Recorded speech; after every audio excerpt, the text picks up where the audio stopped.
IIT BHU की छात्रा से हुए गैंगरेप पर राजनीति फिर गर्मा गई है। इसकी वजह बीटेक की छात्रा से रेप के 2 आरोपी कुणाल पांडे और अभिषेक चौहान का बेल पर जेल से बाहर आना है। इलाहाबाद हाईकोर्ट से दोनों को बेल मिली है, जिसको विपक्ष सरकार की लचर पैरवी करार देते हुए सवाल उठा रहा है। इस पर राजनीति तेज होने की एक बड़ी वजह आरोपियों का भाजपा के पदाधिकारी होना है। वहीं रेप के दोनों आरोपियों का रिहाई के बाद फूलों से स्वागत करने की कड़ी निंदा भी विपक्ष कर रहा है। कांग्रेस के यूपी चीफ अजय राय और सपा सुप्रीमो अखिलेश यादव ने जघन्य अपराध के आरोपियों की रिहाई पर भाजपा को आड़े हाथ लिया है। सपा मुखिया अखिलेश यादव ने इस मामले में ट्वीट कर प्रधानमंत्री नरेंद्र मोदी और सीएम योगी समेत बीजेपी को घेरा है। उन्होंने भाजपा से सवाल पूछा कि क्या देश के प्रधान संसदीय क्षेत्र में बीजेपी कार्यकर्ताओं को दुष्कर्म करने की विशेष छूट और स्वतंत्रता मिली हुई है। अखिलेश यादव ने ट्वीट में लिखा, भाजपा की IT सेल के पदाधिकारी के रूप में काम करने वाले BHU गैंगरेप के 3 आरोपियों में से 2 को जमानत मिलने की खबर निंदनीय भी है और चिंतनीय भी।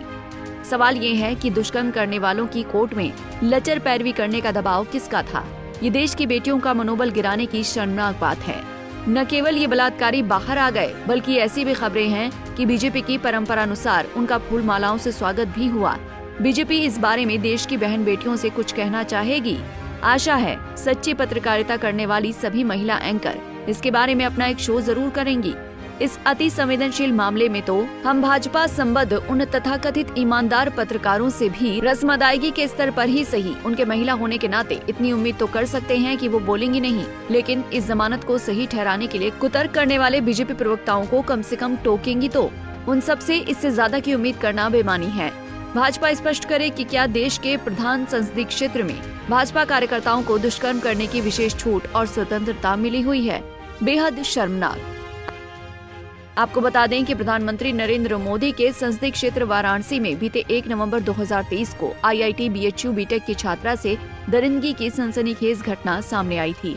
इस घटना को अंजाम देने वाले बीजेपी के सक्रिय कार्यकर्ता और पार्टी के IT सेल के पदाधिकारी हैं, जिस पर यूपी से लेकर दिल्ली तक खूब हंगामा बरपा।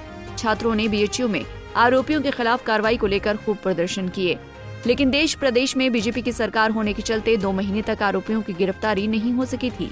BHU बीटेक की छात्रा से दरिंदगी करने वालों में बीजेपी IT सेल महानगर वाराणसी के संयोजक कुणाल पांडे, सह संयोजक अभिषेक चौहान और कार्य समिति सदस्य सक्षम पटेल का नाम शामिल है, जिनको वाराणसी पुलिस ने विगत 30 दिसंबर 2023 को गिरफ्तार कर जेल भेजा था।